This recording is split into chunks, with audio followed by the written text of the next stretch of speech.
ভারতীয় রেলওয়ের অত্যন্ত গুরুত্বপূর্ণ রাজধানী এক্সপ্রেস ডিব্রুগড় দিল্লি আজ ধেমাজি রেলওয়ে স্টেশনেও আনুষ্ঠানিকভাবে যাত্রাবিরতি স্টপেজ ব্যবস্থা শুরু করার শুভ সূচনা হলো।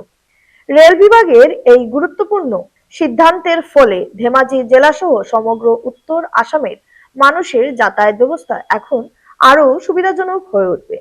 ধেমাজিতে রাজধানী এক্সপ্রেসের যাত্রা বিরতি চালু হওয়ায় ছাত্রছাত্রী, চাকরিজীবী, ব্যবসায়ী ও সাধারণ যাত্রীদের জন্য দিল্লি সহ দেশের বিভিন্ন প্রান্তে যাতায়াত আরো সহজ ও সময় সাশ্রয়ী হবে।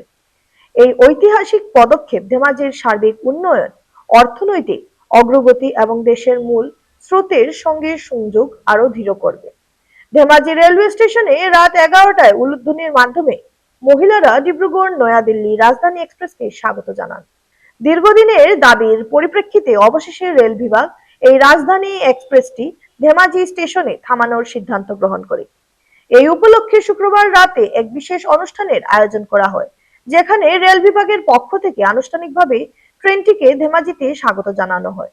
অনুষ্ঠানে উপস্থিত ছিলেন সাংসদ প্রদন বড়ুয়া, বিধায়ক ভুবন পেগু এবং জেলা প্রশাসনের সকল কর্মকর্তারা। ধেমাজি জিলাত আমি ডাইৰেক্ট দিল্লীলৈকে আমাৰ ভাগত একো ট্ৰেইন নাছিলে, কিন্তু মোদীজীৰ দিনত এইটো সম্ভৱ হৈছে। আজি চাবলৈ গ'লে ৭৫ বছৰ মূৰত আমি ডাইৰেক্ট ইয়াৰ পৰা দিল্লী ট্ৰেইন পাইছোঁ, ৰাজধানী এক্সপ্ৰেছ।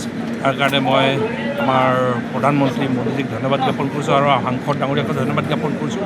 তেখেতে নেৰা নেপেৰাকৈ লাগি আছিলে আৰু আশা ৰাখিছোঁ আৰু এবছৰৰ ভিতৰত পাছিঘাট যেতিয়া ৰাস্তাটো ক্লিয়াৰ হৈ যাব, ট্ৰেইন আমি তেতিয়া জোনাই আৰু চিলাপথাৰৰ পৰাও এনেকৈ ৰাজধানী এক্সপ্ৰেছত উঠাৰ সুযোগটো পাম।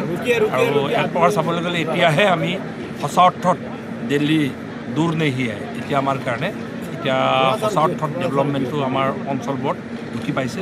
আৰু তাৰ কাৰণে মই ভাৰতীয় জনতা পাৰ্টী চৰকাৰ, NDA চৰকাৰক ধন্যবাদ জ্ঞাপন কৰিছোঁ।